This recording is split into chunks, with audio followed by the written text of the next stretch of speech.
G'day and welcome to Kubota Down Under, where I share all of the little mess ups that I make with my Kubota L3800 with you. Look, what we're looking at here now is the bucket level indicator, which I've gone and got snagged on a tree. It should be straight up and down there. The little tag should actually be sitting where the kink in the bucket level indicator is. So I was working in amongst some reasonably large brush, and whilst I didn't notice it happen, it wasn't long after it happened that I noticed it. That nut there is the first thing we need to undo to take the rod out. We can take that out, and the rest of the assembly folds away quite simply.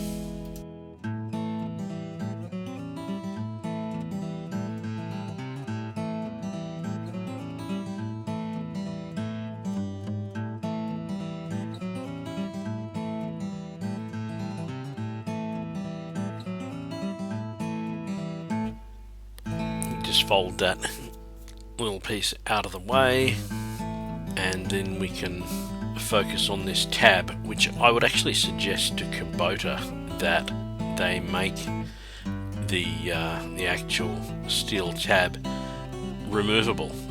If it was just bolted on, then you'd be able to pull it off and engineer it a little bit better fix, whereas really all we could do is grab a lump of steel pipe, as you can see here, right size, and just manhandle it to get it back into shape.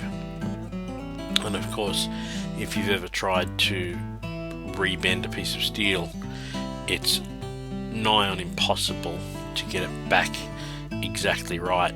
And so it didn't take too much mucking around to get this one close and to a workable point, but it would be much nicer, you know, because I'll bet this will happen again, although I might even just weld a little rib down the middle of that, or have a look at some other way to stop it bending in the future.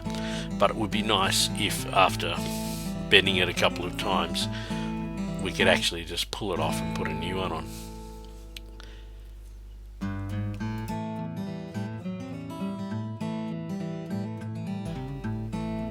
You can see there, even with my dodgy camera work, that tab's now reasonably straight. It's pretty close to back in the position that it originally was in. You can see the little stretch in the steel there and where it's cracked the paint.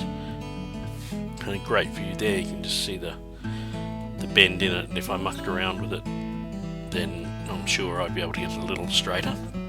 But I'm not sure that would actually give me any real improvement. The only thing it needs to do is to show you whether your bucket's level or not, and so as long as it does that, that's all you need. The rod itself was also slightly bent, and I just essentially straightened that out on my knee. It was a pretty simple one. And so all we need to do here now is to put that rod back into its keeper there and tighten it back up. Then what I'll do is I'll take the tractor outside, and we'll just level the bucket and adjust that gauge so that it works correctly. So we just tighten these back up. We'll go outside here and have a look at leveling the bucket.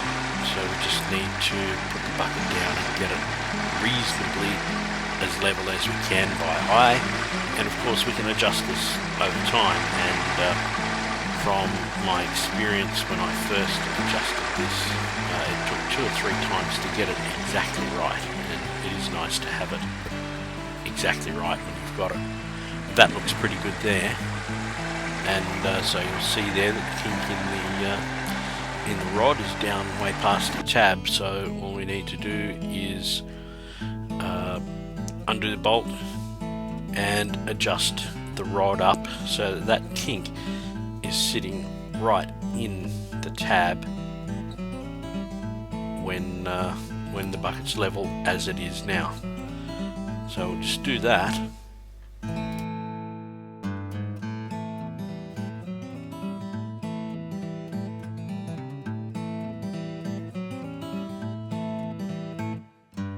So there we go, that's readjusted to show you that there from the side. Now that's reasonably good. It's not 100%, but it'll certainly get us through. It's better than not having any level indicator at all. And I guess now it's on to the next project, which will be the next episode. I accidentally backed into something.